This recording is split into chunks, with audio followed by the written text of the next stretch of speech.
Muito bem, sejam todos muito bem-vindos a este nosso momento de inauguração do ano acadêmico 2025. Agradecemos de coração a presença de todos vocês.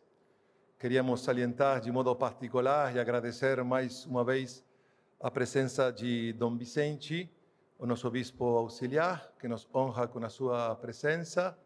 Fazer também, na pessoa dele, agradecimento a Dom Paulo César, o nosso arcebispo cardeal.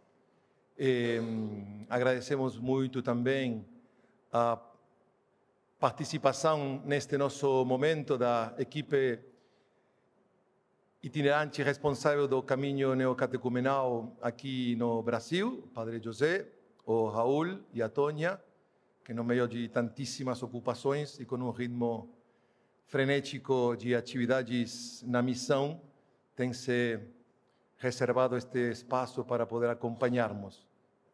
Agradecemos muito também a presença de Dom Paulo, o prior do Mosteiro de São Bento, aqui nos próximos. Junto com ele, agradecemos muito também a presença de todos os irmãos, alguns deles nossos estudantes, sim?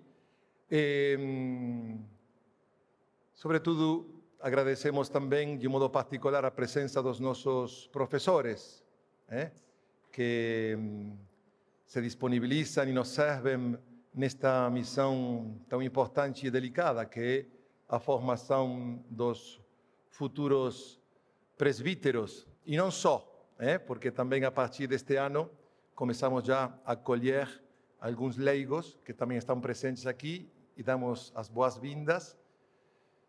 E a todos vocês, a alegria de podermos compartilhar este momento.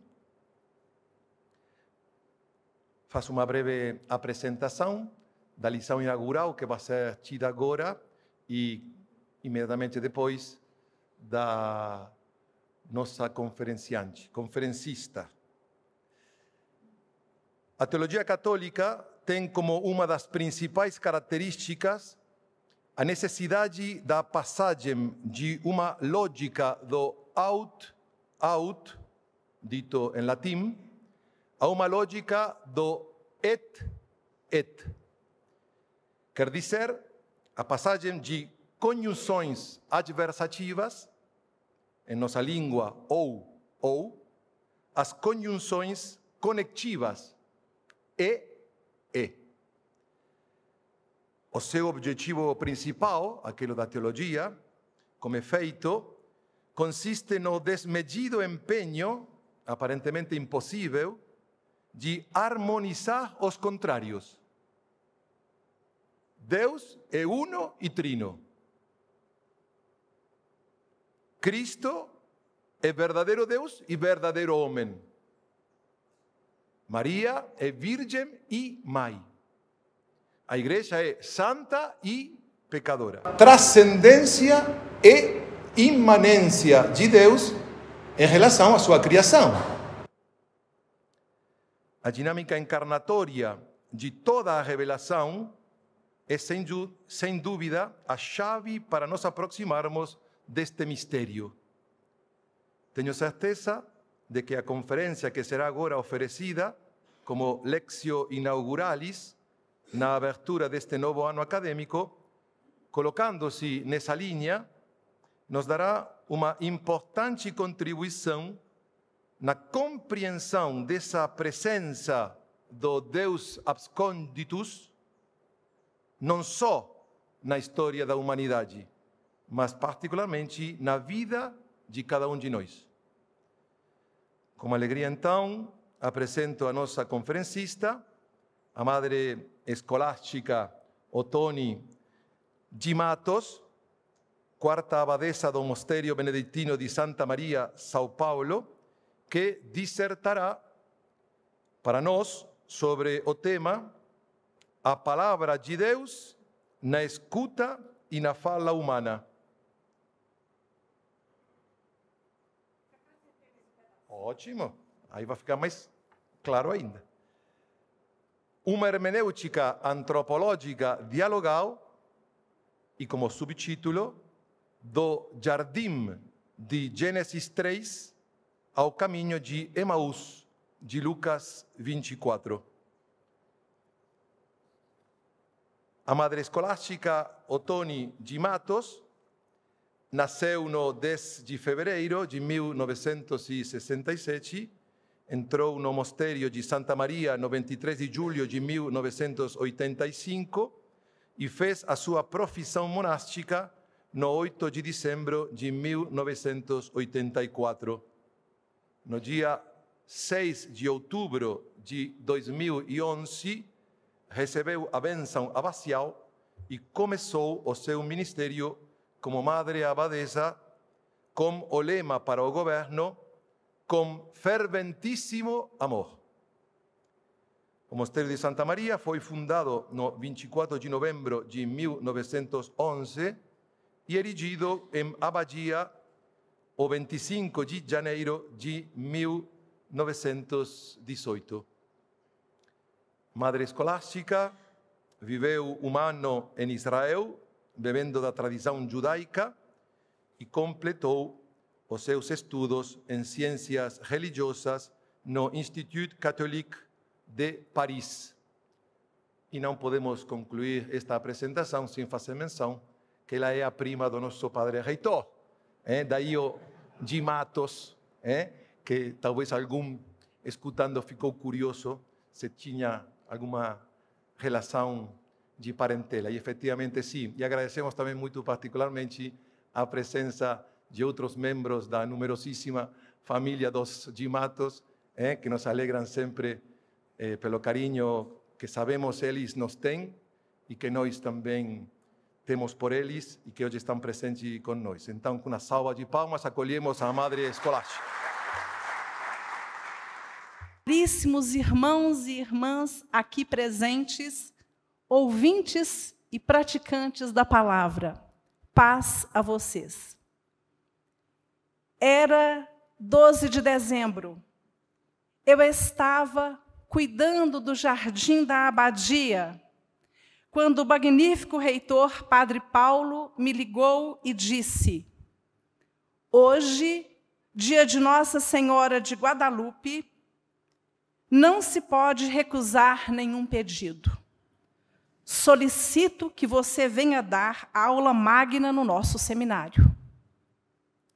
Como o índio Juan Diego, subi e desci várias vezes o Morro da Negativa, expondo vários motivos que me permitiriam dizer não. Padre Paulo, como a Virgem de Guadalupe, insistiu. Hesitante em aceitar o convite, lembrei-me de um apofitegma dos pais do deserto. Abá Poimem disse: se o homem se lembrasse da palavra da Escritura, de acordo com tuas palavras serás justificado, e de acordo com tuas palavras serás condenado, ele preferiria ficar calado. O que dissipou minha dúvida foi a resposta que o mesmo Abá Poimem deu a um irmão que o interrogava. Abá, o que é melhor, falar ou calar-se? O ancião respondeu: quem se cala por Deus faz bem, e quem fala de Deus também. Assim, por fim, eu disse sim. Que a Virgem de Guadalupe, padroeira da América Latina, nos ajude a escutar, de maneira sempre nova e disponível, a palavra de Deus e anunciá-la aonde formos enviados. Anunciar a palavra é também ser portador de paz, como o próprio Cristo, ele que veio e anunciou a paz aos que estavam longe e aos que estavam perto. Antes de começar minha fala, breve e simples, eu gostaria de situar o lugar de onde falo. A minha experiência é a de uma monja beneditina, que se esforça há 40 anos por ler, estudar e, com o auxílio da graça divina, tentar colocar em prática a palavra de Deus expressa na liturgia, na Sagrada Escritura, na tradição judaica e cristã, especialmente nos padres da Igreja, no magistério da Sé Apostólica, nos escritores que, de alguma forma, trazem-nos a luz da palavra e a luz à palavra. Como monja beneditina, procuro entender a letra como um caminho espiritual, sobretudo pela prática da Léxio Divina diária, um dos pilares fundamentais da regra de São Bento. Essa leitura guiadora do nosso modus vivendi. Ouvir, ler e cantar a palavra de Deus foram sempre uma das maneiras de um mosteiro se fazer presente na vida da igreja. E nos últimos tempos tem nos orientado a nós, monjas beneditinas da Abadia de Santa Maria, a ter uma relação equilibrada no diálogo interreligioso, ao recebermos com frequência hóspedes não cristãos em nossa hospedaria. Primeira parte, palavra como possibilidade de existência, relação. Se houve, numa determinada época, o surgimento de palavra como expressão de comunicação entre os seres humanos, com a palavra surgiu também, no tempo, uma comunicação verbal que Deus quis ter com o ser humano, pois estes são os únicos capazes de uma palavra racional que traduz um pensamento.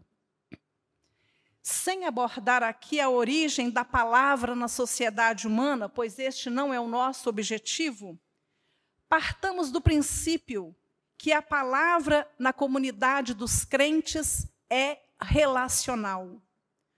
No âmbito da fé cristã, proclamamos que a palavra, logos, é essencialmente relação, ao ponto de assumir a própria natureza humana do ser com o qual se relaciona, conforme diz a Constituição Dogmática Apostólica Dei Verbum. As palavras de Deus, expressas por línguas humanas, se fizeram semelhantes à linguagem humana, tal como outrora o Verbo do Pai Eterno, havendo assumido a carne da fraqueza humana, se fez semelhante aos homens. Número 13 da Dei Verbum. O Papa São Gregório Magno, acostumado à leitura contínua da Escritura, escreveu que a Escritura cresce com aquele que a lê. Quanto mais se dirige ao alto seu olhar, tanto mais profundo é o sentido. Divina eloquo cum legente crescunt, tanto illa quisque ausius intellegit, quanto in eius ausius intendit. É engraçado que esse ausius, ele é ao mesmo tempo, quanto mais ela cresce, mais ela se aprofunda. De certa forma, a Escritura quer depender do leitor para atingir níveis cada vez maiores de compreensão. A hermenêutica muda com as descobertas em todos os campos, bíblicos, arqueológicos, linguísticos, psicológicos, sociológicos. E com os acontecimentos vão surgindo novos entendimentos e, felizmente, novos desentendimentos que nos impulsionam a novas maneiras de interpretar um texto. Como diz o rabino Filipe Haddad, tal como os hebreus que foram libertados da canga egípcia, o significado quer ser constantemente libertado do pergaminho que o transporta. A palavra hebraica or, que é um Aleph, Vav e Resh, luz, ela quer emergir da Or, que é um Ain, Vav, Resh, que é a pele textual. Então, luz, Or e pele, Or. O nosso sujeito é a palavra revelada na Sagrada Escritura, isto é, a palavra de Deus revelada através da palavra do homem. A este respeito, nos esclarece São João Paulo II em sua encíclica Fides et Ratio. A fé pressupõe claramente que a linguagem humana é capaz de exprimir de maneira universal, mesmo se em termos analógicos, mas não menos significativos, a realidade divina e transcendente. Se assim não fosse, a palavra de Deus, que é sempre uma palavra divina expressa numa linguagem humana, não seria capaz de exprimir algo sobre Deus. E mais adiante, ele acrescenta: interpretando as fontes da revelação, é necessário que a teologia se pergunte qual é a verdadeira, profunda e autêntica, qual é a verdade profunda e autêntica que os textos pretendem comunicar, levando em consideração os limites da linguagem. Igualmente, Paul Beauchamp comenta: não é suficiente dizer que a Bíblia contém a palavra de Deus. É preciso acrescentar que ela é palavra do homem. Deus é o homem. Relembremos que os 3 primeiros capítulos de Gênesis são um texto fundador e constituem o que chamamos de mito das origens, que procura dar uma resposta às questões fundamentais dos povos antigos. Esbocemos algumas questões que poderiam surgir. Quem criou o mundo? Como e para que foi criado? Por que o ser humano morre? Foi Deus quem criou o mal? Estes primeiros capítulos sobre as origens do mundo e da humanidade, escritos na época do exílio na Babilônia, por volta de 598 a 538 a.C., querem mostrar que Deus faz tudo o que quer pela sua palavra criadora, diferente dos mitos babilônicos da batalha cósmica da criação, onde o deus Marduk começa a criação destruindo e vencendo Tiamat, a serpente do mar.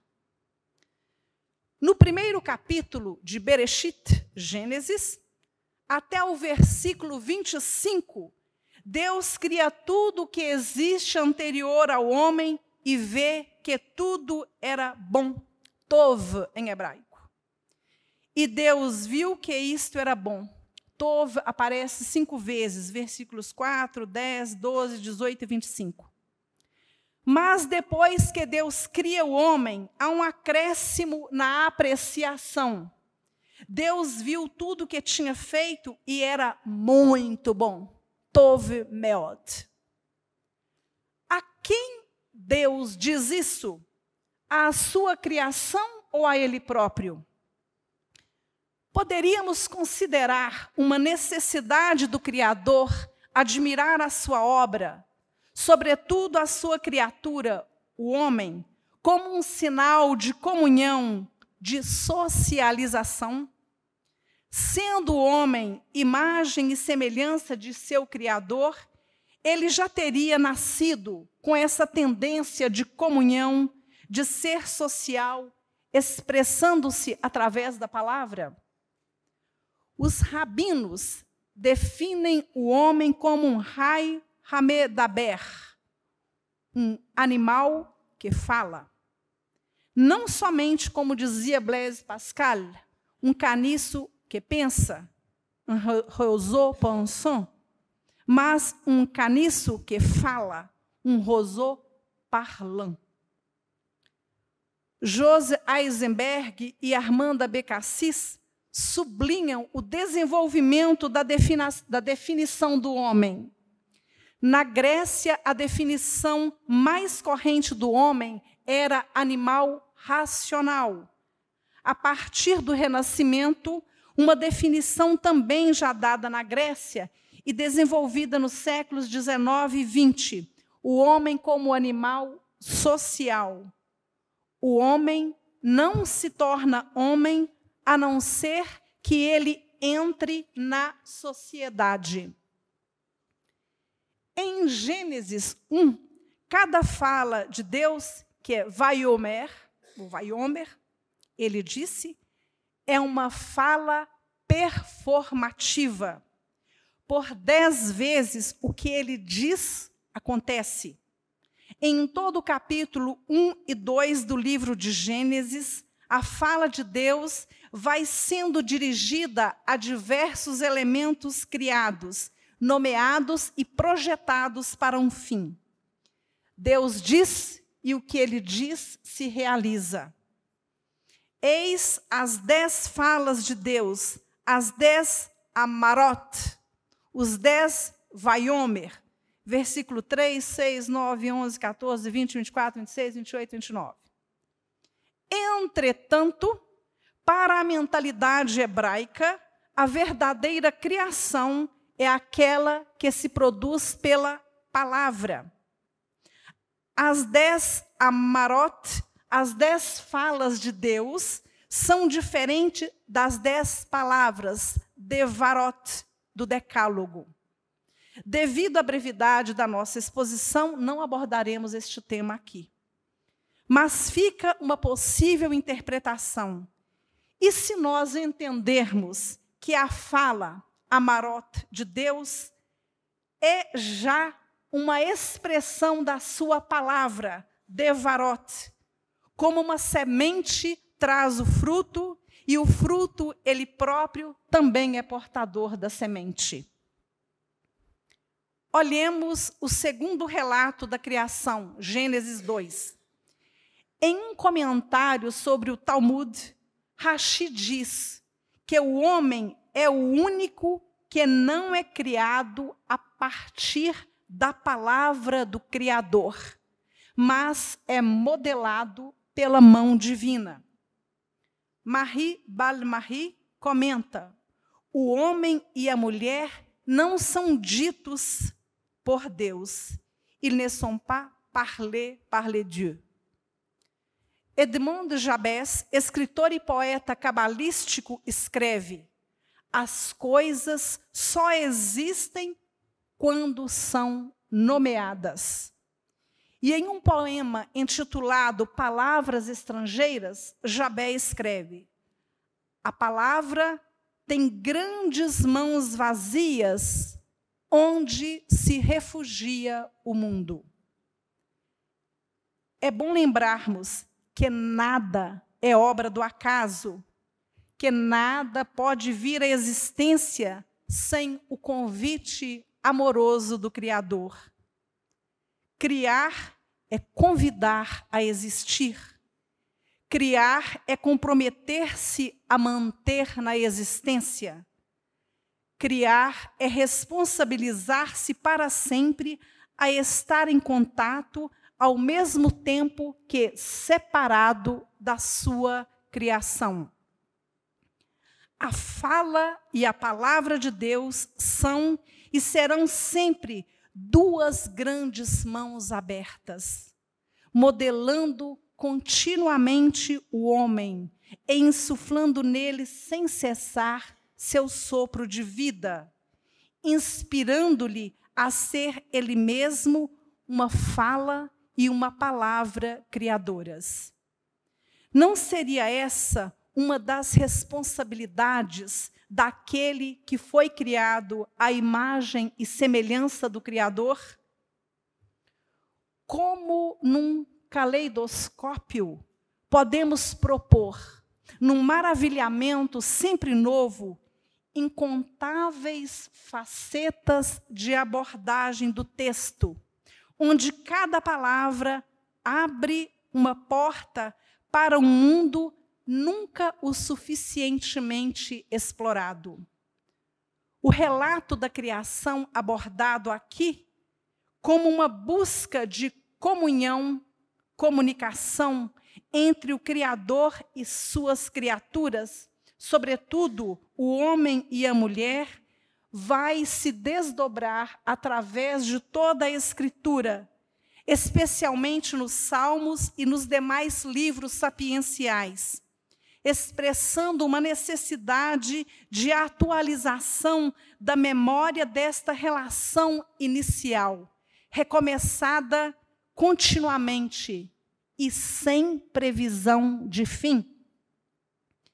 Que é o homem para que faças caso dele, para que dele te ocupes, para que o inspeciones cada manhã e o examines a cada momento. Jó 7, 17 a 18. E também o Salmo 8. Que é o homem para dele te lembrares, e um filho do homem para visitá-lo. Salmo 8, 5. Uma verdadeira sinfonia, cujos motivos musicais vão se revelando ao longo da melodia, como o aleluia da vigília pascal, cantado cada vez num tom mais alto, como se ele surgisse da terra depois de uma quaresma de silêncio e a descida ao túmulo. Ou como as 4 estações de Vivaldi, onde nós podemos vislumbrar as vibrações do acontecimento criador. Ou ainda a 6ª sintonia de Beethoven, que nos conduzirá à apoteose da 9ª sinfonia. Alegria formosa, centelha divina, ébrios de fogo, entraremos no seu santuário celeste. Todos os homens se irmanam sob as tuas delicadas asas. Abracem-se milhões de seres. Mundo, você percebe o teu Criador? Diz a 9ª sinfonia. O filósofo judeu Marc-Alain Joachim comenta: ser melhor, ser plenamente humano, falar ao outro para que ele viva como eu e que ele me dê a vida em troca, que ele também me ofereça o mundo através da sua palavra. Mais tarde, no cristianismo, o autor da Epístola aos Hebreus vai falar que a palavra de Deus é viva e eficaz, mais penetrante do que uma espada de 2 gumes. Penetra até dividir alma e espírito, junturas e medulas. Hebreus 4, 12. Deixar-se ser traspassado pela palavra. Um rabi perguntou a seu discípulo: o que você aprendeu? O discípulo respondeu: eu atravessei 3 vezes o Talmud. O rabi respondeu: mas será que o Talmud te atravessou? Um outro comentário de Joachim: o homem não cessa de se construir pela interpretação que desfaz o sentido existente e cria novos sentidos. Ler e desler o texto, ou ainda aquele que lê, deslê, tira as amarras do texto. Esta leitura criadora faz o leitor nascer a ele mesmo, depois do seu nascimento biológico e da sua entrada nas instituições sociais. Ele nasce como indivíduo diferenciado, único e diferente de todos os outros. A verdade não consiste em descobrir alguma verdade sobre si mesmo, mas somente um constante esforço de superação em relação a tudo o que o impede de ser ele mesmo.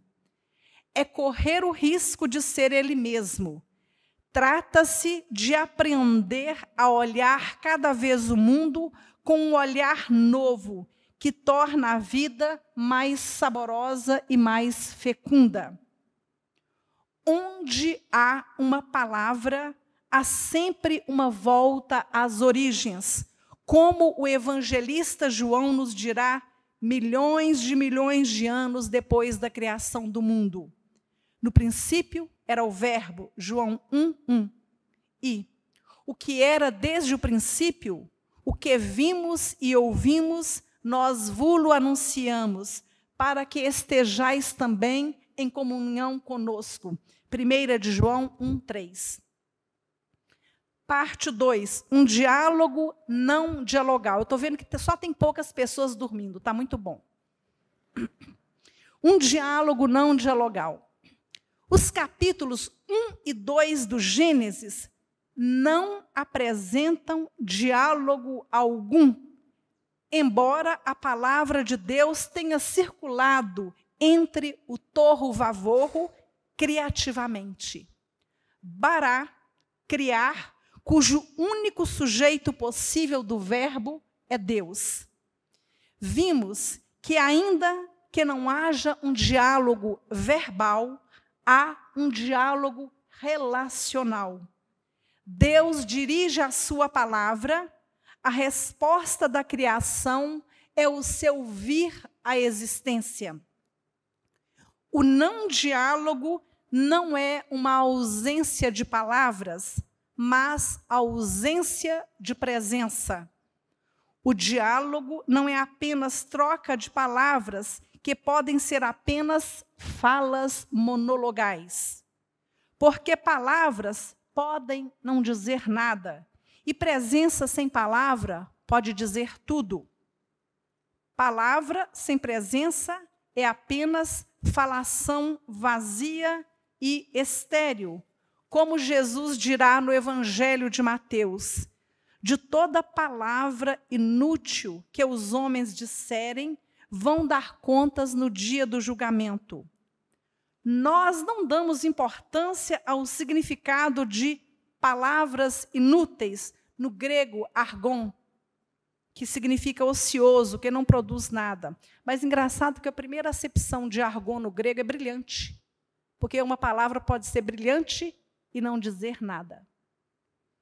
É o contrário da palavra criadora de Deus nas origens, onde a fala de Deus é criadora. Diálogo é, sobretudo, comunhão de presença. Diálogo, presença, mesmo sem palavras. Diga-se de passagem que mais tarde, na plenitude dos tempos, a palavra vai culminar numa presença reveladora de uma promessa. Eis que estou convosco todos os dias até a consumação dos séculos. Mateus 28:20. Em Gênesis 3, o homem e a mulher vão romper a relação por terem ouvido e seguido uma palavra contrária à do Deus Criador. O primeiro diálogo, palavra versus palavra, e acentuo aqui, palavra contra palavra, aparece no capítulo 3 de Gênesis e se passa entre a serpente e a mulher. Este diálogo começa com uma pergunta colocada pela serpente, o mais astuto de todos os animais dos campos que o Senhor Deus tinha feito. Em hebraico, astuto é bastante similar na escrita e no som à palavra nu. Em 2:25, é dito que o homem e a mulher estavam nus, arumim. Em 3:1, a palavra hebraica para designar astuto é arum, nua. Haddad comenta: há um trocadilho de arumim, nus, e arum, astuto. O astuto procura a nudez, a culpa. A pergunta da serpente reflete a sua lógica animal, satisfazer o desejo sem referência moral. Para ela, se Deus proíbe uma fruta, ele proíbe todas as frutas, todo o gozo ou nada. Quando o gozo se torna a medida de tudo, a vida dos outros está em perigo. As bocas que deveriam dialogar consomem o fruto, cada um se dobrando ao seu próprio desejo. Em que consiste a nudez da serpente? Se as palavras arumim e arum são as mesmas, o que distingue a serpente do homem e a mulher que são nus? Certamente não se trata da mesma nudez do homem e da mulher em 2:25. A nudez da serpente consiste em ser capaz de manipular a palavra, inclusive a palavra de Deus. A serpente não usa a palavra de modo dialogal, mas de maneira monologal e manipuladora. Assim, será mesmo um diálogo que se passou entre a serpente e a mulher? Como pode ser lícito e ético denominar diálogo quando o que se quer é manipular o outro, forçar o outro e induzir o outro ao que eu quero? Isto é manipulação da palavra, como ocorre hoje, a palavra usada para manipular, deturpar, seduzir, destruir, e não para dialogar, criar comunhão. Diga-se de passagem que em hebraico a palavra e praga são formados das mesmas consoantes, davar e dever, dalet, bet, resh. O que as distingue são apenas os sinais vocálicos. Para davar, usamos 2 camates, e para dever, 2 segol. Sem nos determos neste assunto, lanço apenas uma perguntinha básica. O que nós dizemos ao outro é uma davar ou uma dever? É uma palavra ou uma peste? Vale citar Guimarães Rosa. Ele diz: quem se sente responsável pela palavra ajuda o homem a vencer o mal. A pergunta da serpente é uma armadilha para a mulher, que segue as sugestões da serpente e acaba envergonhada da própria nudez, com vergonha daquele cuja carne é a sua própria carne, e, sobretudo, vergonha daquele por cuja palavra o homem se tornou um ser vivente.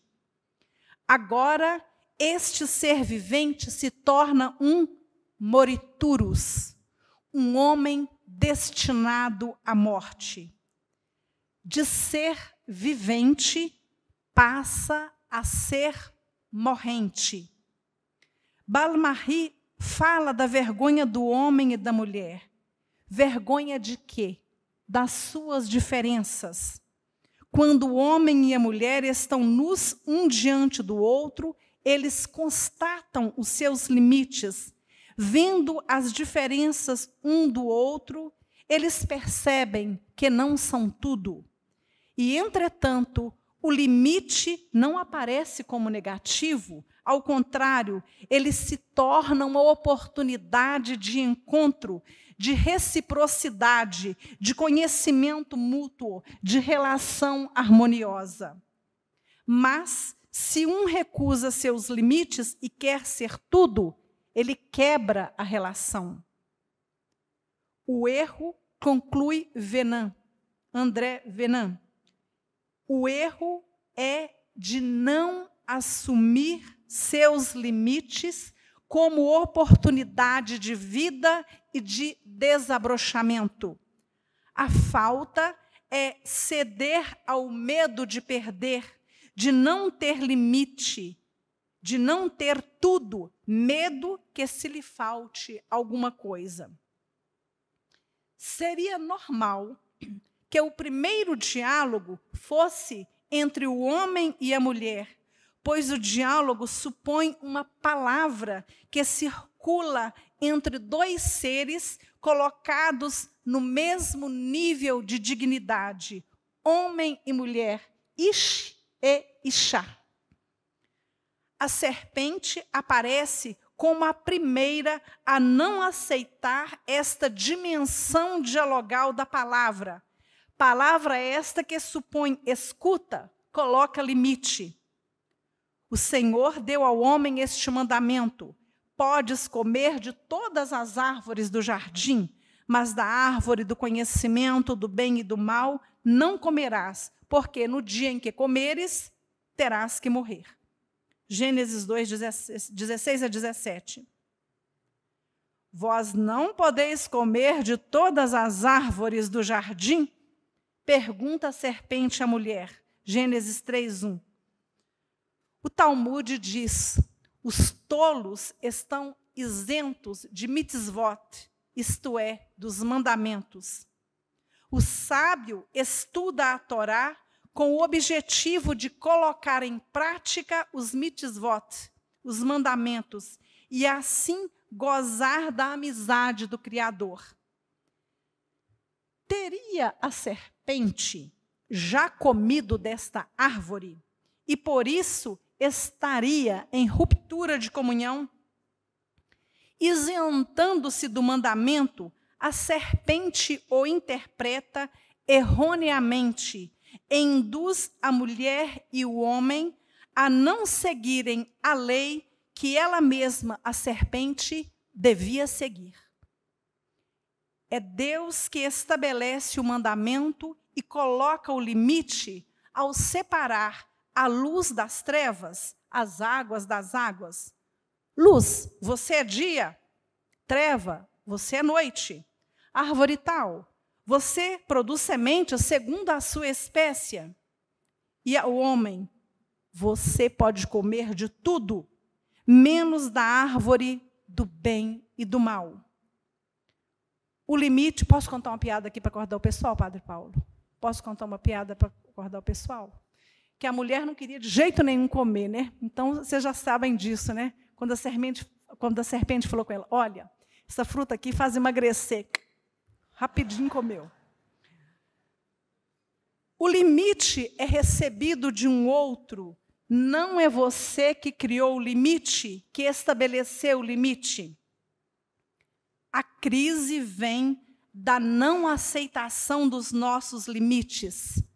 Sair dos nossos limites significa sair do lugar que nos é devido, privar-nos da relação com nossa imagem e semelhança e desviar-nos numa relação de animalidade, onde a diferença causa a vergonha indevida, fruto de um diálogo selvagem, manipulador, destruidor.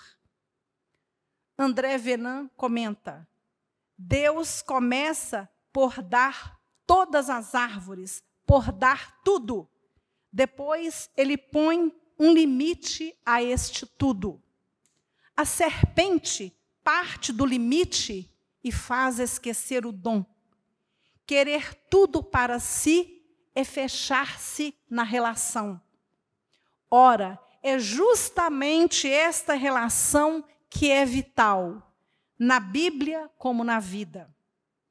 O limite pode ser, portanto, uma oportunidade de vida e de felicidade. Haddad comenta: onde estás? Deus age como se ele não soubesse. Deus humaniza-se a si próprio. Ele não repreende dos céus, mas coloca-se ao nível da criatura. A verdadeira questão é: onde estás? Como vives o projeto divino? Esta questão abre o diálogo entre o Criador e as suas criaturas. A mulher que tu me deste. O homem coloca a culpa apenas na mulher. Tu me deste um mau presente. Indiretamente, Deus também seria culpado. Não assumimos o diálogo. A história poderia ter terminado aí. Deus interviria e afugentaria o casal. Mas o cenário da vida continua a ser mais matizado, pois em vez de reprimir, Deus questiona. Ele não sabia o que tinha acontecido? Deus não reprime imediatamente. Por que não? Porque a mudança não se realiza através do consumo, mas sim através do questionamento. Se aqui tiver alguma psicanalista, viver com o outro implica em reconhecer o lugar do outro. Comer tudo significaria comer a parte do outro. Se ele come o conhecimento do bem e do mal, ele se tornará o referente desses valores. Essa árvore do conhecimento representa a parte de Deus que a serpente irá enfatizar. Comer tudo seria tomar a si mesmo por mais do que Deus. A proibição não é uma frustração, mas uma estruturação. A serpente revela uma dimensão humana intrínseca que recusa a ética para satisfazer apenas o ego. Assim, faz-se do outro um objeto de dominação e não um sujeito de relação. O grande ensinamento é que Deus cria dialogando, convidando ao diálogo. Quando ouvimos a serpente que está em algum lugar, fora ou dentro de nós, saímos do diálogo para a manipulação da palavra de Deus, com fins vis, indignos. O mundo é obra de Deus, e sendo obra de Deus, é ordenado, com a luz iluminando, as plantas tendo finalidade, Deus abençoando e descansando de tudo, satisfeito. Se ouvirmos a serpente, virão as consequências inexoravelmente. Estamos sofrendo as consequências da não compreensão dos nossos limites. Limites antropológicos, físicos, genéticos, territoriais, intelectuais, limites que não aceitam seus lugares. O limite não tem um aspecto negativo, ao contrário, ele nos abre um espaço de liberdade. Este espaço que foi inventado pelo Criador de uma maneira criativa e única, especialmente para cada um de nós. Respeitar o limite é lei para o diálogo. Se me apodero de tudo o que quero, corro o sério risco de indigestão, de rejeição do excesso, podendo manchar a relação, o diálogo, e colocar-me fora de uma justa relação. Ética, olha que há muitos anos eu vim atrás de uma definição de ética que resumisse em 2 palavrinhas. E esse filósofo judeu, o Aknin, ele resumiu ética em 3, 4 palavrinhas. Ele diz o seguinte: ética é a relação justa entre os homens. Isso me deu muita luz. Um texto de Jean Danielou, escrito em 1963, conserva ainda todo o seu frescor. Ele diz: a idolatria moderna, por excelência, é a pretensão do homem a só se satisfazer consigo mesmo e a não reconhecer dependência alguma. Ela é a mutilação do homem, que é apenas aquele homem da técnica, a quem falta a dimensão da adoração.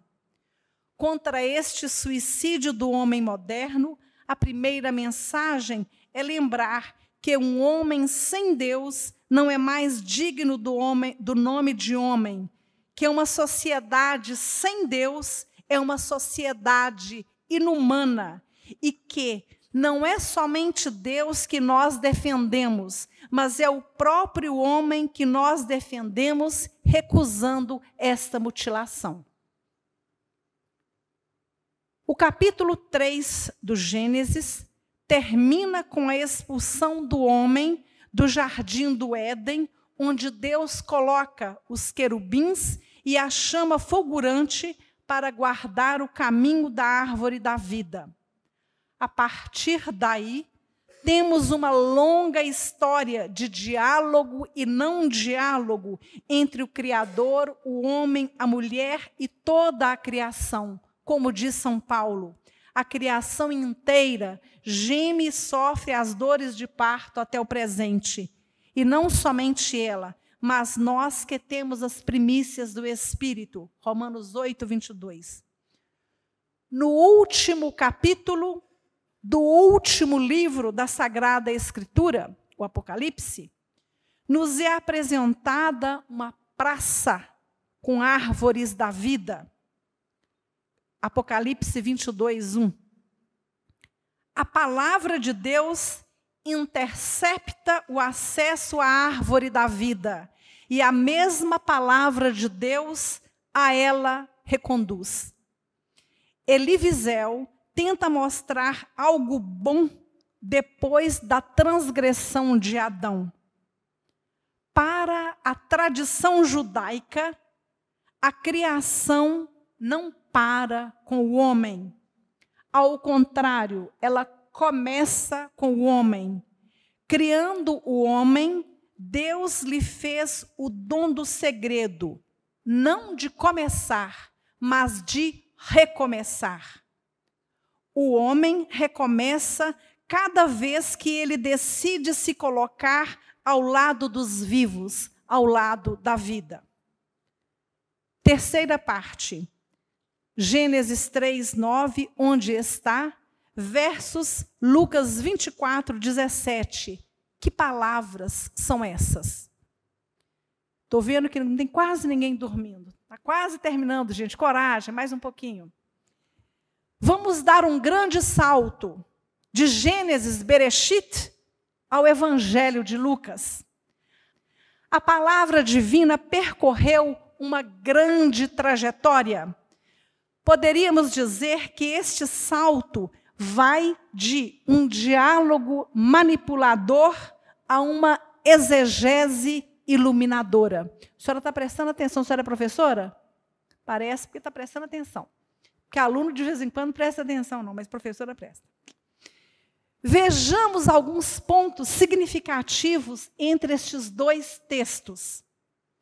Em Gênesis 3:8, temos o seguinte: ouviram o passo do Senhor Deus, só que no hebraico não é ouviram o passo do Senhor Deus, não. Ouviram a voz, que vai ser Vaishemu et kol. Ouviram a voz do Senhor Deus, que passeava no jardim à brisa do dia, e o homem e a mulher se esconderam da presença do Senhor Deus entre as árvores do jardim. Já em Lucas 24, 15 e 16, lemos que o próprio Jesus aproximou-se e pôs-se a caminhar com eles. Ele lhes disse. Em Gênesis 3, 9, temos a pergunta de Deus a Adão: onde estás? Em Lucas 24, 17, a pergunta de Jesus aos discípulos: que palavras são essas que trocais enquanto ides caminhando? duas questões que traduzem um desejo só: o querer de Deus de pôr-se ao lado da sua criatura que perdeu o sentido da existência, provocar-lhe a fala e, dialogando com ela, levá-la a uma interpretação e a um posicionamento corretos diante dos acontecimentos. Todos, Adão, Eva e os discípulos, estão desviados, fogem para algum lugar, estão fora de seus lugares, escondidos atrás de algum medo, revestidos de alguma nudez, de alguma vergonha física ou psicológica. Tive medo porque estou nu e me escondi. Gênesis 3. Pararam com o rosto sombrio. Nós esperávamos que fosse ele quem iria redimir Israel. Abraham Heschel comenta a pergunta de Deus ao homem em Gênesis 3:9. Onde estás? É o frágil eco de uma voz frágil, jamais expressa em palavras, jamais traduzidas em categorias do entendimento, inefável e misterioso, tão inefável e misterioso como a glória que enche o mundo inteiro.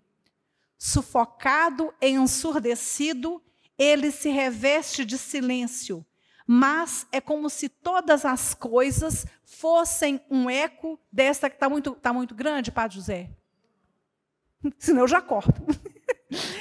Como se fossem um eco contínuo desta questão. Onde estás? Heschel continua. Se Deus não coloca questões, todas as nossas procuras permaneceriam vazias. A pergunta de Jesus: que palavras são estas que trocais enquanto ides caminhando? Os discípulos respondem com outra pergunta. Tu és o único habitante, algumas Bíblias traduzem forasteiro. Não. É habitante, porque paroikeo, daí vem paróquia. Tu és o único habitante de Jerusalém que ignora os fatos que nela aconteceram nestes dias? No Novo Testamento, só 2 vezes aparece esse verbo paroikeo, mas vou pular isso aqui. Os discípulos têm razão. Jesus é o único habitante que não conhece os acontecimentos como os demais habitantes.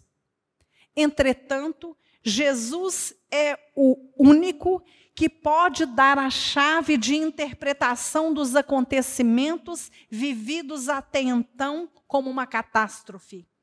O sofrimento não tem sentido em si mesmo. Ele é o caminho do Filho do Homem e, portanto, do próprio homem para entrar na glória.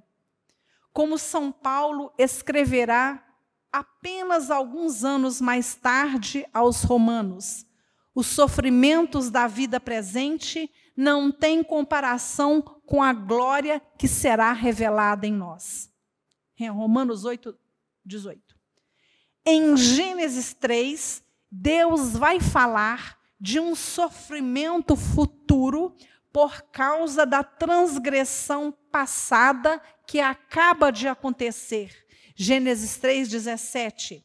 Porque escutaste a voz de tua mulher e comeste da árvore da vida que eu te proibira de comer, maldito é o solo por causa de ti. Com sofrimentos dele te nutrirás todos os dias de tua vida. Em Lucas 24, como vimos acima, Jesus fala de uma glória futura conquistada pelo sofrimento passado que acaba de acontecer e que redimiu o homem e a mulher da antiga transgressão. Não era preciso que o Cristo sofresse tudo isso e entrasse em sua glória. Em Gênesis 3, lemos: a mulher tomou do fruto e comeu. deu também a seu homem que estava com ela, e ele comeu. Então abriram-se os olhos dos dois e perceberam que estavam nus. Em Lucas 24, Jesus tomou o pão, abençoou-o e depois partiu-o e deu a eles. Então seus olhos se abriram e o reconheceram. O movimento de doação parece o mesmo. A mulher dá o fruto ao homem, o Cristo dá o pão aos discípulos. Todos os olhos se abrem. O homem e a mulher veem a própria nudez. Os discípulos veem a veste de glória do Cristo ressuscitado. No jardim do Éden, os dois seres humanos estão nus e se escondem, tendo perdido o que eles eram, isto é, a imagem e a semelhança de Deus.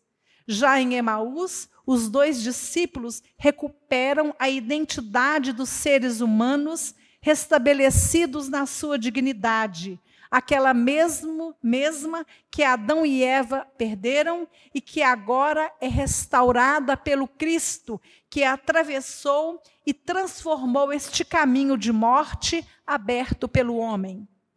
O homem já não é mais moriturus, um ser que deve morrer, mas passa ao estado de nasciturus, um ser que deve nascer continuamente para a vida nova no Cristo ressuscitado. Jesus, realizando em si a palavra da Escritura, restitui ao homem a capacidade de relacionar-se e de entrar de novo numa dinâmica dialógica de boa notícia. Na Escritura, a localidade chamada Emaús aparece em 1 Macabeus 4. É a batalha de Emaús em que Judas Macabeu luta contra a dominação grega e vence.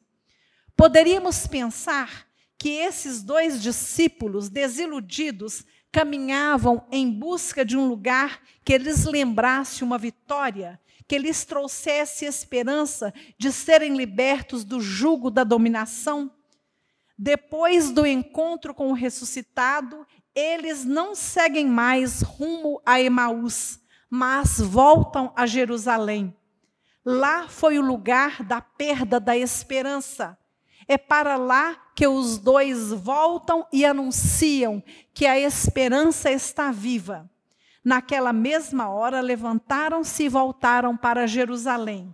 Acharam aí reunidos os 11 e seus companheiros, e eles narraram os acontecimentos do caminho. Paul Beauchamp escreve: para um cristão, a chave última das Escrituras é Jesus morto e ressuscitado, e o que nele se manifesta do homem e de Deus.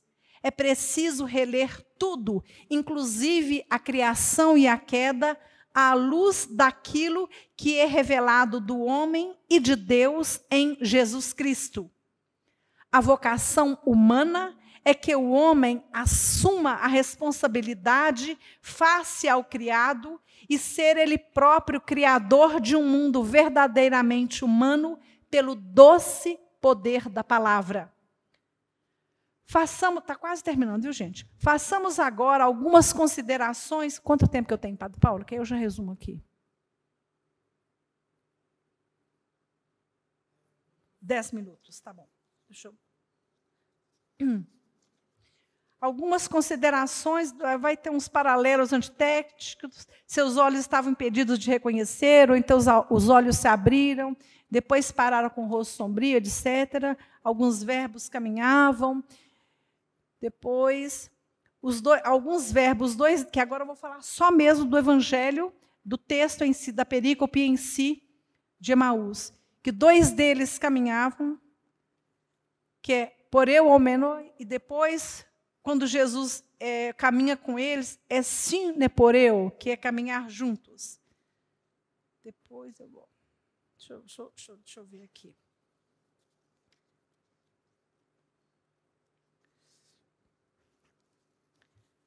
Enfim, deixa eu resumir isso aqui.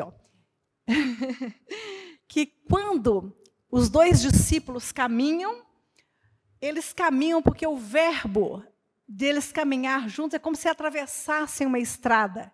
E quando Cristo se põe no meio deles, é como se atravessassem juntos. E o verbo grego, como eles para falar, é como se eles estivessem jogando setas um no outro, falando adoidadamente, numa discussão muito quente. E quando Cristo chega, o Cristo fala. E no final, os discípulos, que eram como, Jesus fala para eles, ó anoetoi, significa o sem inteligência. É a mesma palavra que São Paulo vai usar para os Gálatas. Ó, vocês insensatos, que não têm nus, que não têm anoetoi. E depois, no final dessa perícope, estes anoetoi vão passar a falar como Cristo, usando o mesmo verbo. Então, de anoetoi, eles se passam a exegetas. O verbo vai nos mostrar isto. E depois, quando eles acharam reunidos, é a única vez no Novo Testamento que aparece o verbo reunidos, que é a troidzo. Ou seja, aí nós podemos falar que só em torno de Jesus é que os discípulos realmente se reúnem. E é só os discípulos reunidos que podem proclamar que Jesus ressuscitou verdadeiramente. Bom, o Papa Francisco, num dos seus pronunciamentos, quando esteve no Brasil em julho de 2013, ele disse: se não formarmos ministros capazes de aquecer o coração das pessoas, de caminhar na noite com elas, de dialogar com elas, de dialogar com as suas ilusões e desilusões, de recompor as suas desintegrações, o que poderemos esperar para o presente e o futuro? Precisamos de uma solidez humana, cultural, afetiva, espiritual, doutrinal. É preciso ter a coragem de levar a fundo uma revisão das estruturas de formação e preparação do clero e dos leigos da igreja que está no Brasil. Não é suficiente uma vaga prioridade da formação, nem documentos ou apenas encontros. Depois... deixa eu passar disso aqui.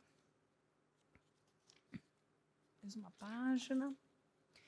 Vou falar isso aqui por causa da minha prima Ana, que falou que não está encontrando um tempo para perscrutar a palavra. São João Crisóstomo escreve ao povo de Deus: desejo que não se passe um só dia sem que vos alimenteis do tesouro da Sagrada Escritura. Alguns dentre vós podem dizer: eu não sou monge, tenho uma mulher, filhos e os afazeres do meu lar, do qual sou encarregado. Mas é justamente isso que destrói tudo. Tu estimas a leitura das divinas escrituras reservada somente aos monges, quando ela seria muito mais necessária a ti do que a eles. Quem vive no meio do mundo e recebe cada dia feridas, tem muito mais necessidade de remédios. Assim, há ainda um mal maior do que não ler, é acreditar que a leitura é vã e inútil. Quando entrardes em vossas casas, devereis pegar a Escritura, e com vossa esposa e vossos filhos, deveis reler e repetir juntos a palavra de Deus escutada na Escritura. Depois eu solto Bento XVI, solto o Fratelli Tutti, solto Deuteronômio, vou para João Paulo II. Mais que assustador, agora é o que estou falando, depois é João Paulo. Mais que assustador, é maravilhoso ver a palavra de Deus feita a palavra nossa, e a nossa palavra de Deus, como numa aliança bem elaborada, sem levar em conta a grandeza de uma parte e a miséria da outra.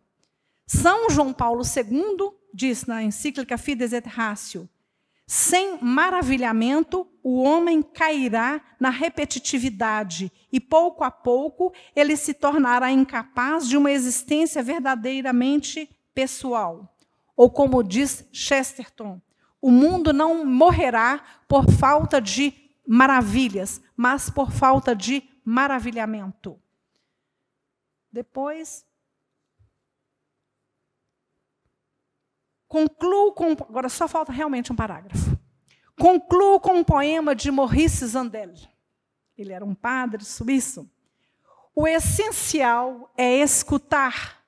O essencial é maravilhar-se.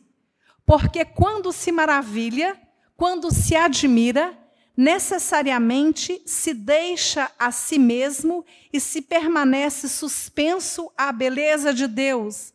Regozija-se com a sua presença, perde-se no seu amor.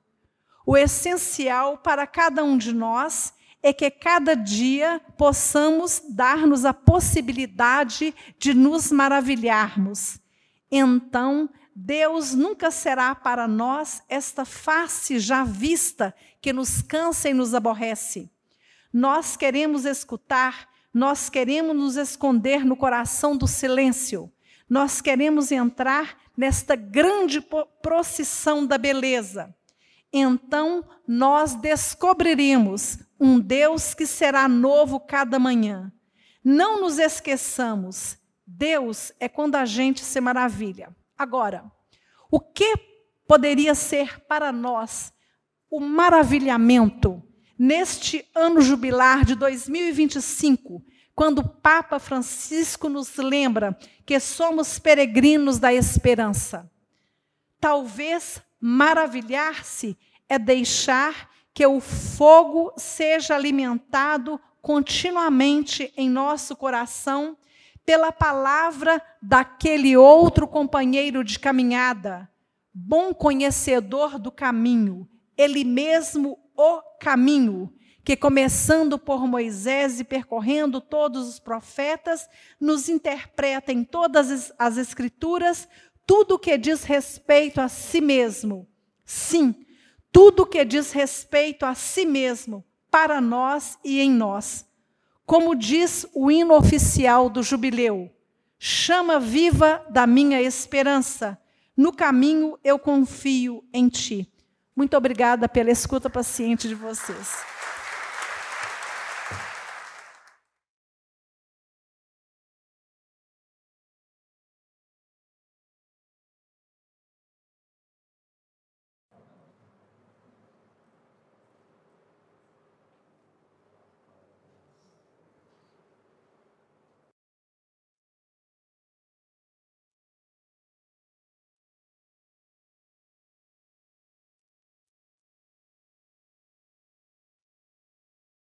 Agradecemos de coração à Madre Escolástica por esta exposição, que tem sido verdadeiramente muito frutuosa.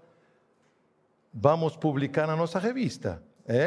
Então, aquilo que não foi podido colocar agora nesta conferência, vamos recuperar e vai ser, sinceramente, para todos uma ajuda grande. Pedimos agora ao Padre Paulo, reitor da nossa casa, de poder encerrar este momento com umas palavras também de agradecimento.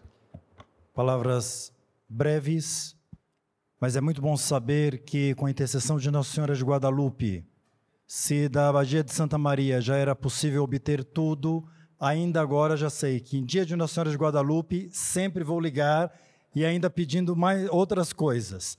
Tá? Isso é muito bom saber. Sem dúvida nenhuma, a nossa sociedade passa por uma crise relacional. E em nome de tanta tecnologia, em nome de tanta proximidade, em nome de tantas redes, a proximidade e, digamos, a relação com aquele que está próximo tem desaparecido, e com aquele que está distante, supostamente se dá uma relação. Mas é um distante que não sabemos se está no caminho conosco ou não. Por isso, muito bela a reflexão e este paralelo do Gênesis, de Deus que coloca a pergunta, e de Jesus que caminha, que vem ao encontro também dos discípulos de Emaús. Penso que uma reflexão que ajuda a todos nós, que vem em nosso auxílio. Aqui eu anotei, gostaria de falar muitas coisas. Não é possível. A Selma, responsável da cozinha, falou que o arroz já está quase queimando. Tá? Então não é possível. Mas, de todos os modos, gostaríamos de, como um pequeno detalhe de carinho, vamos ver, cadê? Onde está? Está ali. Um pequeno detalhe de carinho que não saia daqui sem uma pequena lembrança do seminário, tá? Um ícone da Virgem Maria, estrela da nova evangelização.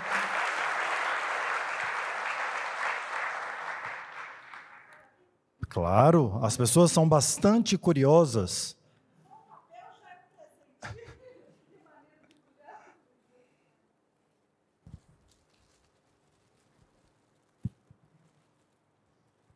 E esperamos poder contar outros momentos com a sua presença aqui conosco no nosso seminário. Maravilhoso, nossa, Estela Nova Evangelizações, que maravilha, Padre, Deus lhe pague. Olha com o Espírito Santo, olha, vou deixar lá na sala abacial. Nossa, Deus lhe pague. Muito agradecida, maravilhoso, Deus lhe pague. Para concluir este momento e este ato de inauguração do ano acadêmico, vamos fazer presente os frutos de todo o nosso trabalho, do nosso esforço, que são aqueles nossos estudantes que atingiram o final dos estudos, conseguindo o título ou diploma de bacharelares em teologia.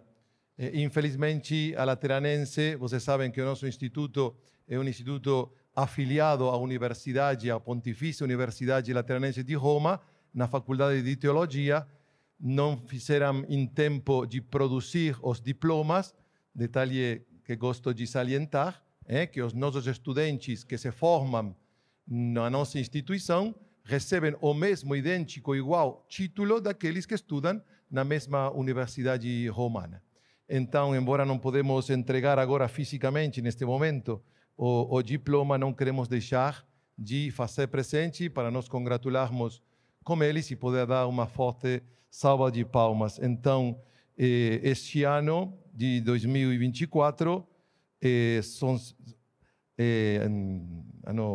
tem conseguido o bacharelado o Isaac Nazar Neiva, com a qualificação final de 28,60. Desculpem, eu falo como acostuma fazer na Lateranense, que é em trentésimos, porque a gente passa esta nota em trentésimos para ele, que é quase a summa cum laude.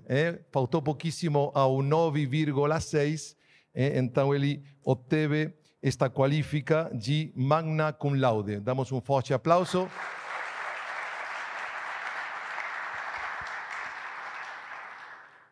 Também terminou seus estudos conseguindo o seu bacharelado em teologia o Mauro Angelino Baptista e Palanga. Ele obteve uma qualificação de 26,88, que também é próximo do 9, obtendo também uma qualifica de magna cum laude.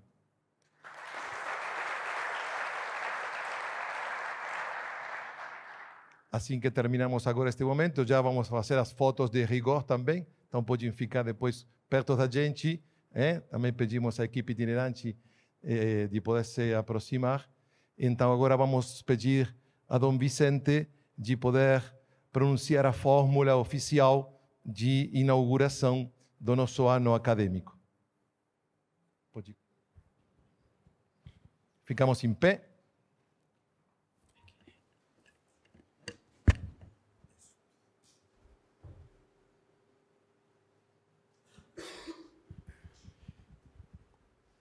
Em nome do Pai, e do Filho, e do Espírito Santo, da Trindade, da Santíssima Trindade, sobre a proteção da Mãe do Redentor, declaro aberto o ano acadêmico de 2025.